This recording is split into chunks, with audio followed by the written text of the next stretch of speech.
The newly reformed Norman Economic Development Coalition, now the Cleveland County Economic Development Coalition, wants the city of Norman to sign a contract and give them $130,046 every year for advisory and consulting services. Maybe the city should resolve the issues reviewed in this 4-minute video first. Good evening. Cynthia Rogers, Ward 4. I really wanted to come talk about wonky city policy, city stuff.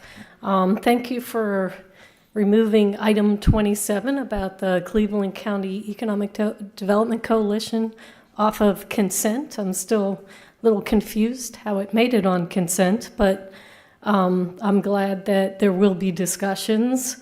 And I think it's really hard to imagine how you could contemplate renewing a contract with an entity, even though it's a revised entity, that has been in breach of contract since 2021. We haven't, at least the last time I asked, we haven't had the audits that are part of their contract with the city.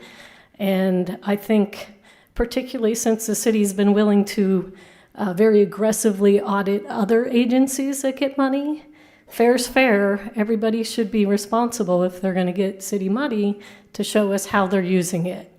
For instance, there were a lot of shenanigans that went on related to the arena TIF vote, like a room full of students that apparently were paid.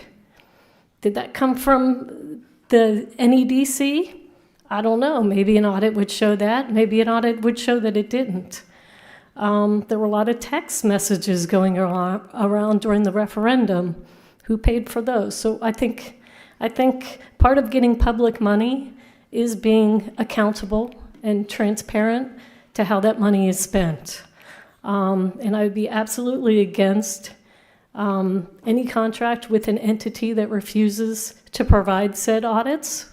And I'm also against an entity that refuses to provide the city with slides that they presented at a city meeting.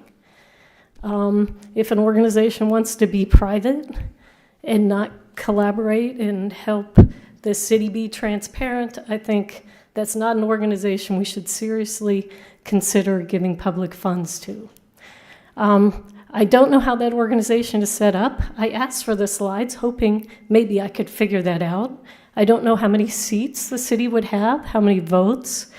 As a Cleveland County resident, I would be double taxed because the county's contributing too.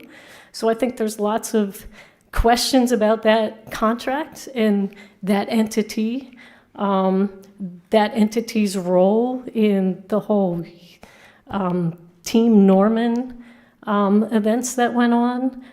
So as an economist, I don't have a lot of confidence in an organization that did not point out to the city how bad the arena TIF financing are, how that would crush the city budget.